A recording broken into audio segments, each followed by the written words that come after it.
Hello, hello. I am here today, Sabrina Reece, artist, author, and entrepreneur. And I want to read a little bit from my new book that's coming out soon called Perfectly Positive: How to Stay Positive When Life is Not Perfect. I'm going to read the first chapter, just a little bit, not all of it, as a matter of fact. I'm going to read a little bit so that we understand how I came to this title. It's not about being perfect. It's called Perfectly Positive: How to Stay Positive When Life is Not Perfect. First chapter is entitled Positivity is Not Perfect. There is absolutely nothing perfect about being positive. It is hard and requires focus and endurance. It is a learned behavior and must become second nature in order to maintain it. This book will teach you practical skills on how to be and stay positive no matter what's going on in your life. Life happens to us all, and it's not always happy, wonderful moments. We must learn how to navigate the harder times and not allow them to consume us mentally. We cannot control everything that goes on in the world around us, but we can learn to control how we think.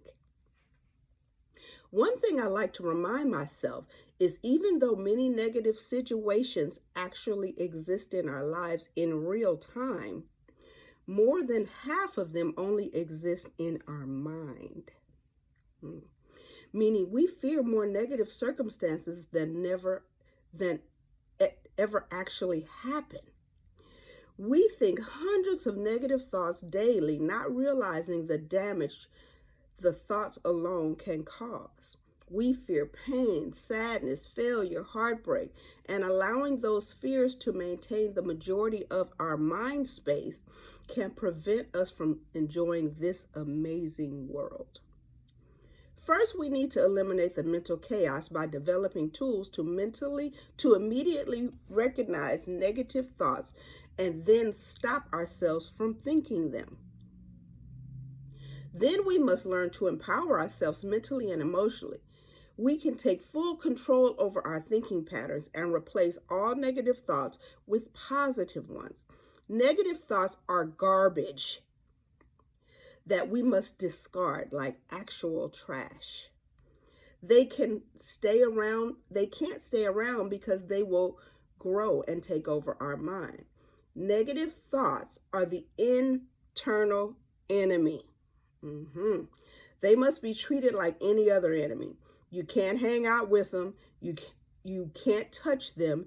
You can't look the enemy in the face and converse with them. The enemy is unseen, but it's the most important enemy of them all. Negative thoughts must go. They mean you absolutely no good whatsoever and must be eliminated. Only you can rid yourself of a negative thinking pattern. No one can do it for you. Books like these can give you ideas and tools, but you have to be committed to doing the work yourself. At times, the work I speak of can be taxing. You may want to give up. Please don't, because the reward of changing a negative thinking pattern into a positive one is absolutely priceless. Changing your mindset and learning how to maintain a positive state of mind will be one of the best decisions you've ever made in your entire life. Your quality of life will be drastically changed by this one decision alone. That's not the entire chapter, it's like less than half of it. But book coming soon. But I do have two other books already available on Amazon. One is called My Spiritual Smile: Tools for Mental and Emotional Transformation. And the other one is Your Mind is Magic: How to Maintain a Positive State of Mind by Sabrina Reece. I love you guys. This is just a little snippet from my book, Perfectly Positive: How to Stay Positive When Life is Not Perfect.